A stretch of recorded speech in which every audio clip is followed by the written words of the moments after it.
أمس طلع واحد تافه في برنامج أتفه منه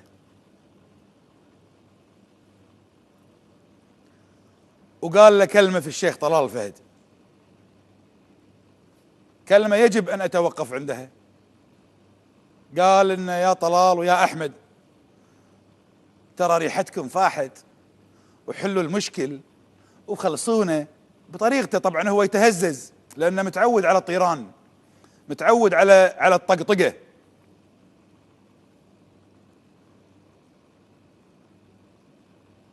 وخلصونا وفاحت ريحتكم وأردفها بغول ما ممكن أعديه أنا.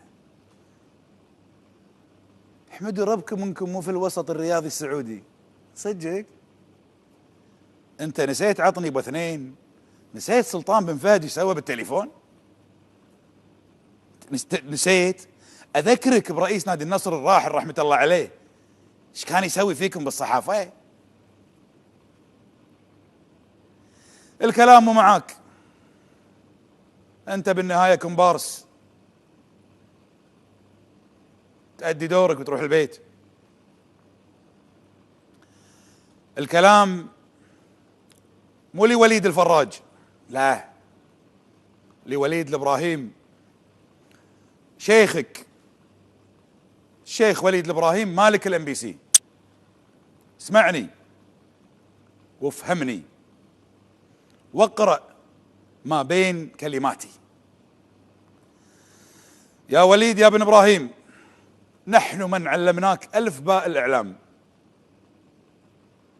ونفتخر في هذا الشيء، وإن كان طالبنا بليد لكن نحن جامعة يتخرج منا الجميع، وأم بي سي هي من صنع الإعلام الكويتي، ودولة الكويت هي من فتحت آفاق الدنيا الإعلامية لبث أم بي سي في 94 إكراما للملك فهد رحمة الله عليه،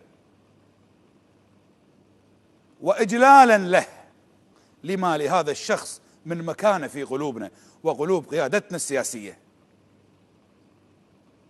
اسمع يا وليد، خلافات شيوخنا في الكويت إن كانت في الرياضة وغيرها هم أبخص بحلها، ونحن في الإعلام الكويتي الأقدر على تشخيصها والتعاطي معها، كما خلافات أمرائكم في السعودية في الرياضة وغيرها. نقف نحن دون أن نتدخل فيها، ليس جبنا منا ولا خوفا ولا نقصا في المعلومات، بل نحن نرصد كل ما يحدث،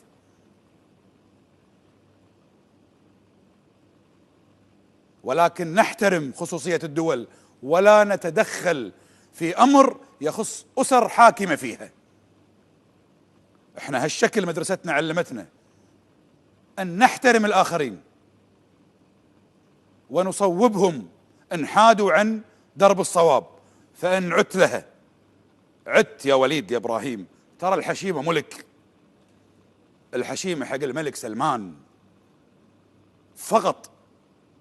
وترى أنا ما نسيت، وأنا حذرت من 4 شهور والأم بي سي تحديدا من تدخلها السافر في انتخابات دولة الكويت واستضافة بعض المشاغبين في الوسط السياسي ومحاولة تأليب الرأي العام الكويتي. أنا ما نسيت، أنا اللي أقوله حفظه، لكن أنت انتبه يا وليد الإبراهيم، إذا أردت أن تكون كذوبا فكن ذكورا. فول ستوب. اعرف أن الكويت نشأت على الرأي والرأي الآخر.